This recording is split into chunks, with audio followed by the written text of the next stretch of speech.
talk and do my 300 sub question and answer video and talk a little bit about myself, which is something I'm not really particularly good at. So I've mentioned this in the comments a few times, but what originally got me interested in passenger trains and just rail in general is actually my grandfather. He worked for the Southern Pacific Railroad for 42 years, and when I was growing up, he was pretty much my childcare from probably about the point when I was like 3 or something, all the way pretty well through, I don't even know, until I was about 10. And then that's when I moved and wasn't around him. But I had always gone to, visit him and whatnot, even as I was like, pretty much until I moved in with him when I was in college. And other things we would do would be like we would go to the train museum in Sacramento. We would ride the train to and from Sacramento. So that was one of the, I guess, highlights of my life. I actually remember, I think I was 3, because this was the first time I rode Amtrak. Was actually before the California cars were delivered. I don't know if there were like a few of them running around or had they been delivered at all, but this would have been, I think, in like 96 or 97. So talking that long ago. But yeah, I remember just riding the train for the first time. Very vague memory now, because I mean, again, I was like 3 at the time.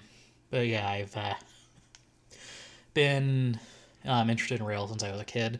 I do a lot of research because I am just ridiculously good at research and finding ways to do things efficiently and effectively. So it's kind of the reason why I started this channel. I also started this channel in a sense to be at practice for when I'm a teacher, because I'm currently in a program to become a teacher. So I thought this would be good practice since it's something I am familiar with, something I like, and it would force me to better acquire some of the skills required to be a teacher. So the first, I'm actually just going down the list of questions that came in through the comments in whatever order the YouTube is showing them to me. So I'm starting with PensyFan19, his questions. The first one being is, what video am I most proud of? I'm actually most proud of the video that I actually just finished last week before recording this, which was the video on the Grangers, which is actually like an hour and 20 minutes. It's actually been the most long-term, in-depth video that I'm probably going to make for a very long time. And just the work that went into it, the editing, the research, the fact that I had to like rewrite parts of it. Like, I think I rewrote the ending part of it, or at least the part of the analysis, like 3 times before I actually recorded it. But that is one of the, probably would have to say, the proudest video that I have made. And it's, let me see when it's going to be out, because I have it on the schedule, but I have not actually committed to memory what the full schedule is going to be. It's going to be out on October 15th. At time of recording this is when it's going to be released, so it's still a ways out, but it's done. It's scheduled. I make these videos all ridiculously ahead of time. Like, presently, I have videos all scheduled all the way out till like September, the end of September.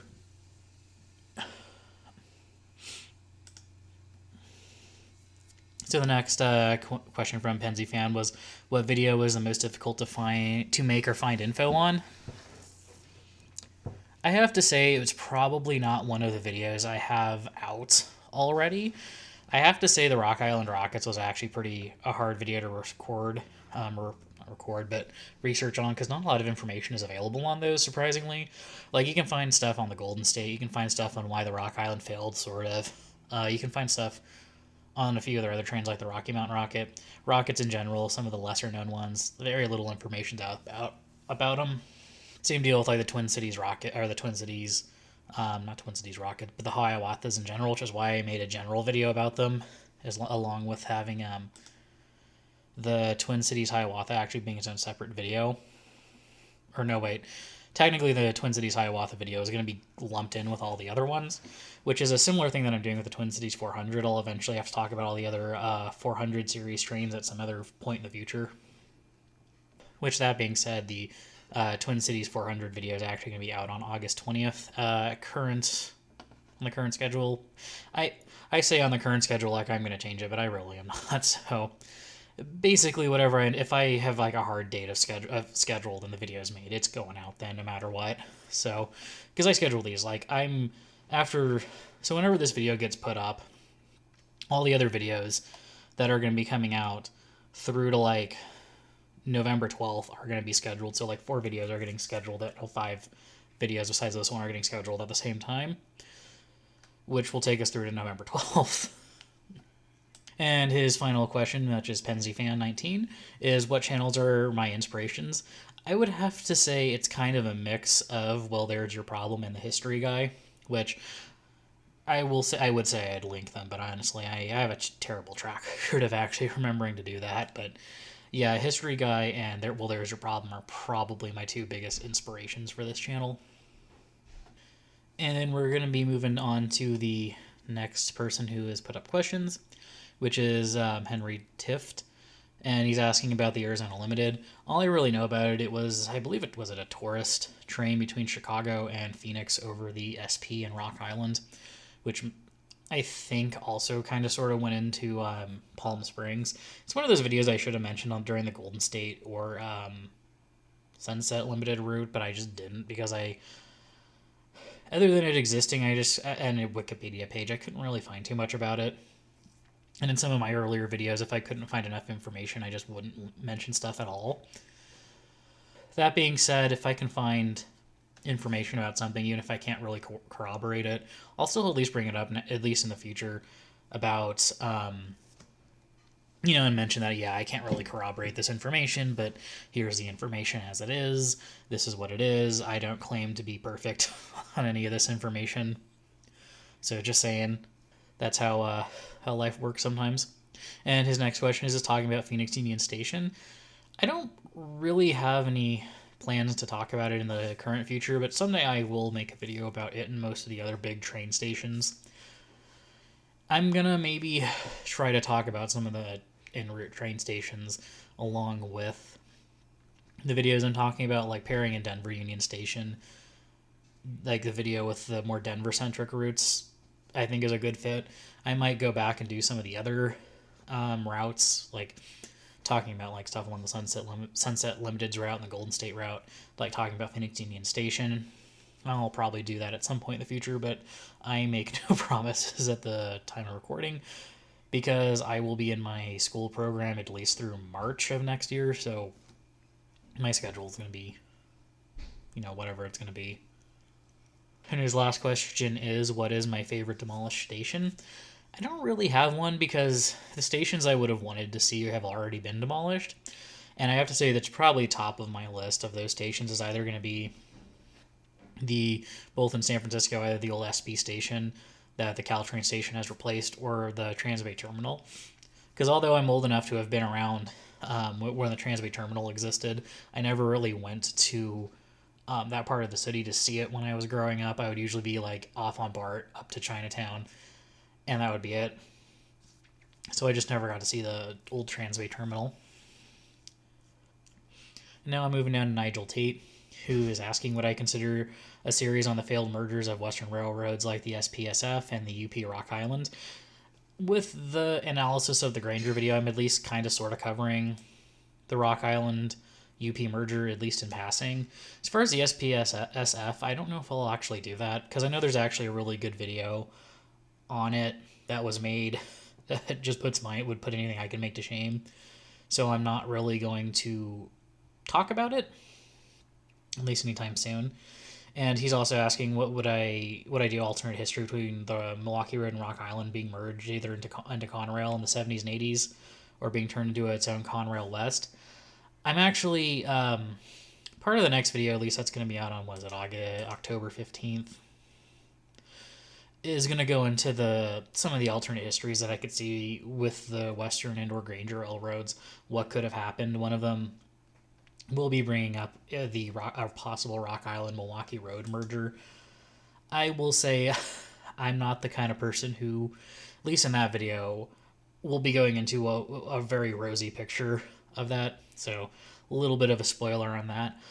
I'm not the kind of channel that's going to be like, totally, yeah, this is going to work without any problems. Totally like 110% perfect match.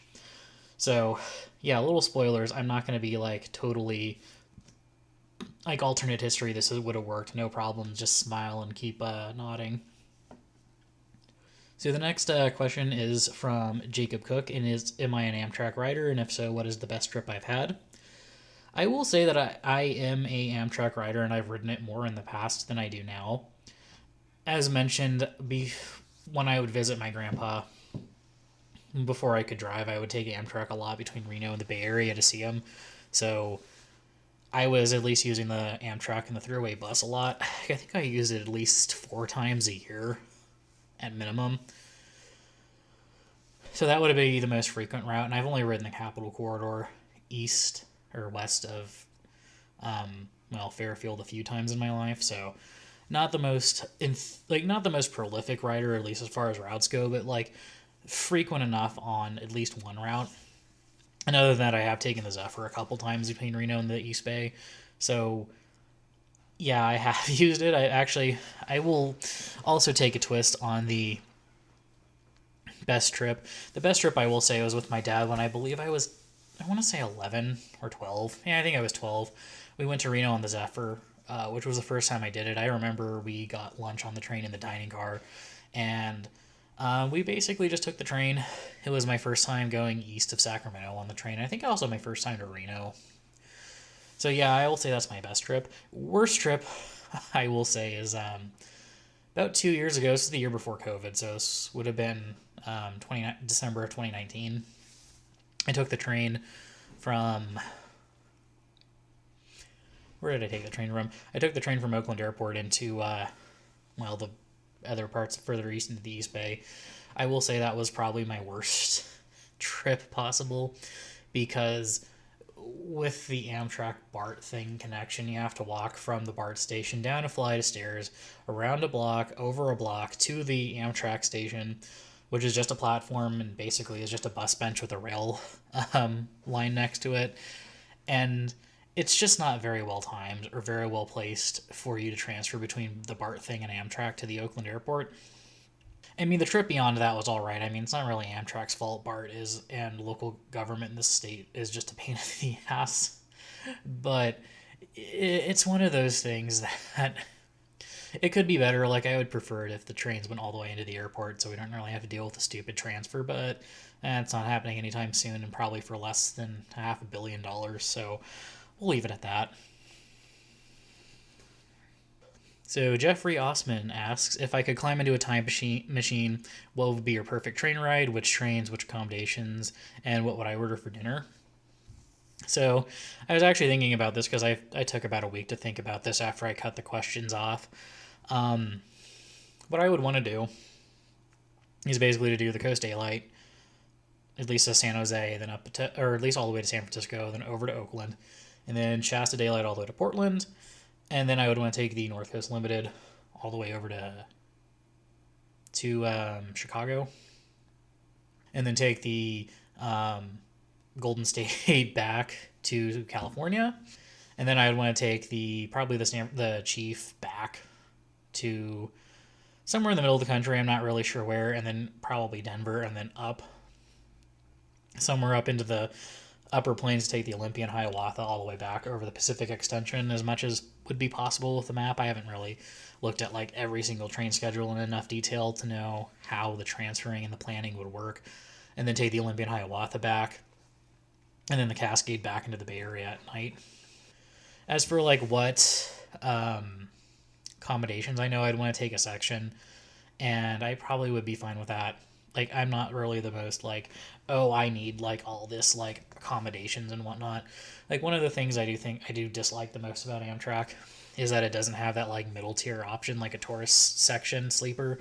Like, honestly, I would be fine with taking Amtrak overnight more often if I could just pay like Southwest fare to just have a bed to sleep in. Like, I don't need the toilet in the room. I don't need the enclosure. I don't need the shower in the room. I can go down the hall. But for the love of God, just give me a bed to sleep in so I can sleep at night and not be in like some weird angle and maybe have my foot fall asleep or slide out of the chair or whatever. A bed is fine. And as for what I would eat in the diner, definitely would order a steak. It's like the main best thing you probably can order on a train. And then depending on the route, I would probably try to pick stuff that is reflective of the local cuisine, the local food that would have been available, because I know shipping back before like the 60s was so much more difficult, and the food on these trains was so much more localized. So I'd want to like try the food that they have that like is more reflective of the route. So I mean, I know I did the whole dining video, but it's like I know like every route basically had a chicken and a fish dish along with a steak and maybe one other thing. Like I would just want to try going across the country, just all the food that they have, like whatever I could eat, because I can't do dairy, but I'd find something to eat. And then the final question is from Chicago Northwestern Rail Fan, is asking me to talk about the Chicago Northwestern passenger trains.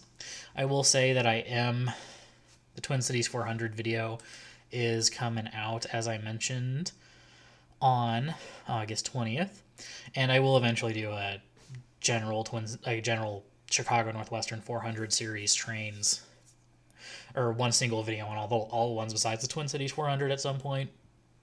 Not entirely sure when that's going to be, because this is a new channel ish, and I haven't really gotten fully into the groove of how I'm going to be making things.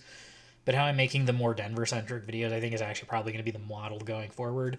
Whereas I talk about like an area of the country and then talk about the services that radiated out from it. I kind of piloted that a little bit with the Northwestern trains, talking about like the Empire Builder, the City of Portland, the North Coast Limited, and the Olympian Hiawatha. I kind of all talked about them as a cluster. But I think going forward, I'm going to be talking about everything else in a cluster, and maybe talking about an important station in the area, and then moving on.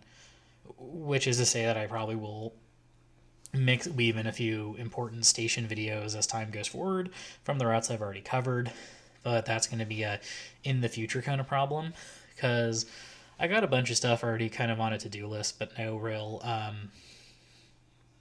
some of the videos haven't been done yet. So I'm going to leave the video recording, whatever, here, and let you go back to whatever it is you're doing. And I hope you enjoyed the questions and answers. I'll eventually do another one of these at some point. I'm not really sure what milestone that'll be. Probably 1,000. Maybe it'll be 800. I don't really know. But anyways, yeah, I'm going to just leave it there.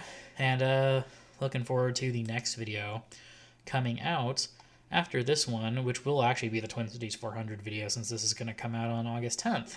So yeah, I'll see you for that one. Anyways, have a good one.